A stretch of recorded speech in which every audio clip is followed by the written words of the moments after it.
If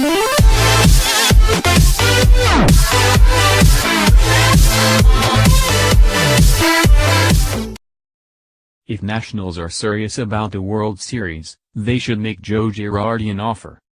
The last we heard from Joe Girardi was late Saturday night, after his New York Yankees had been shoved aside by the Houston Astros in the seventh game of an enthralling American League Championship Series.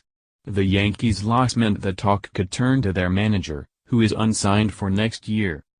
"We'll see what the future holds," Girardi said. That uncertainty should be heard, loud and clear, down I-95, straight to the second-floor offices on South Capitol Street.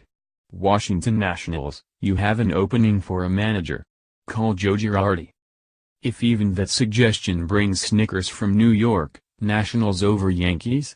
13 years in the district over 115 years in the Bronx? 0 World Series victories over 27? Ha, well, then, fine. We get it. Total pipe dream.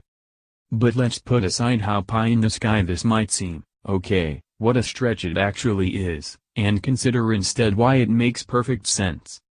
From the Nationals side, this needs little discussion. It's obvious. General Manager Mike Rizzo already has laid out the framework for the job: regular season victories by the bushel and division titles followed by division titles aren't enough. The goal here is a World Series. On collateral damage and the Nationals' future coaching staff.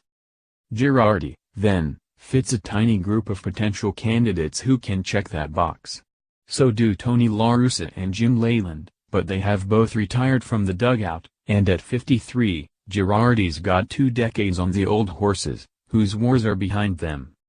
Sure, John Farrell has a World Series title, the championship secured by the 2013 Boston Red Sox in Farrell's first season as skipper at Fenway Park. But hiring Farrell would be almost completely about that title.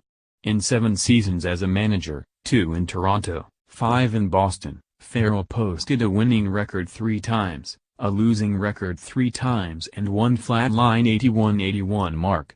He has 3 division titles, but 4 finishes of 4th or worse, including 2 in dead last, both with the Sox.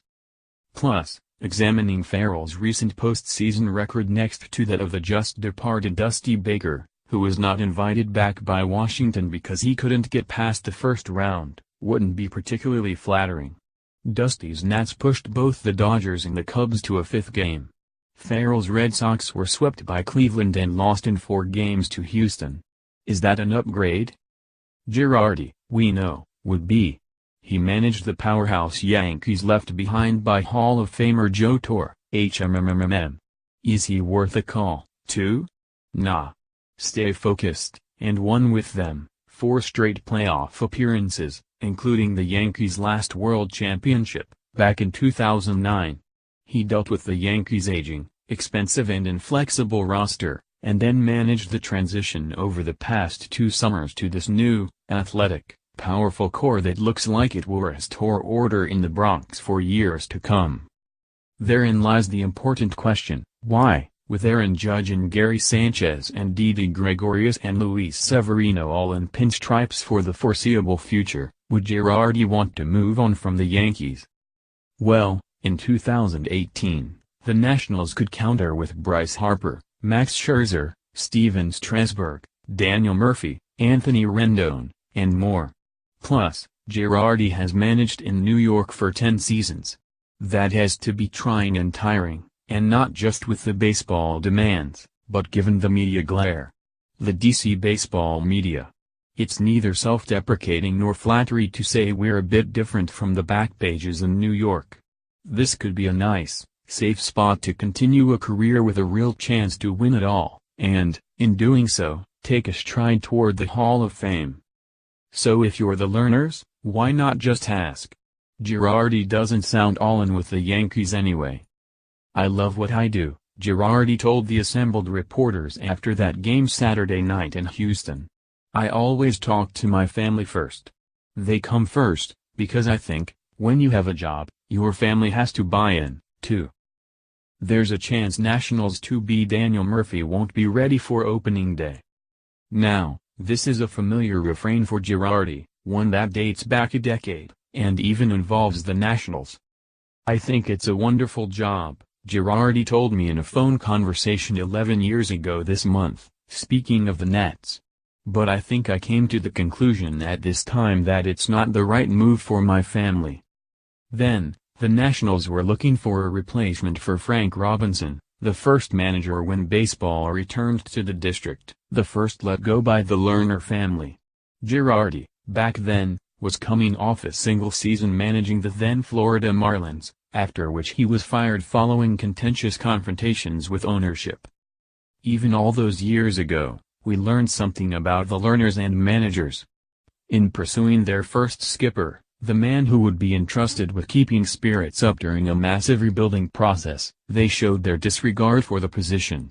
Jim Bowden, the general manager at the time, has said since that the Lerners wouldn't pay what it cost to employ Girardi, so the club moved on to many acta.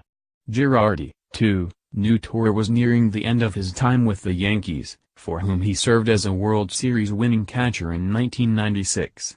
So spending time with his family lasted only the 2007 season, and then Girardi took Torre's old job.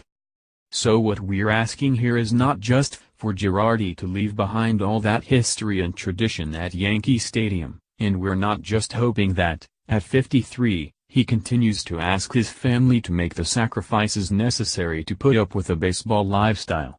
To be clear, his family's sacrifice recently has been to watch Daddy go away for 6 months, but to the tune of a 4-year, $16 million contract.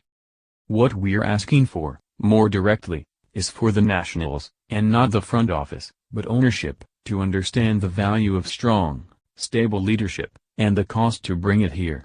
They had that with Baker, but for whatever reason, Rizzo called it a pure baseball decision, so in-game strategy had to play a part. They dumped it.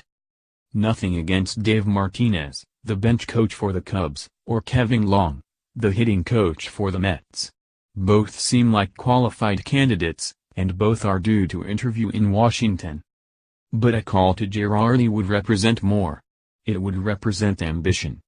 It would represent transformative thinking on the part of ownership, thinking that would be on par with the rest of the industry.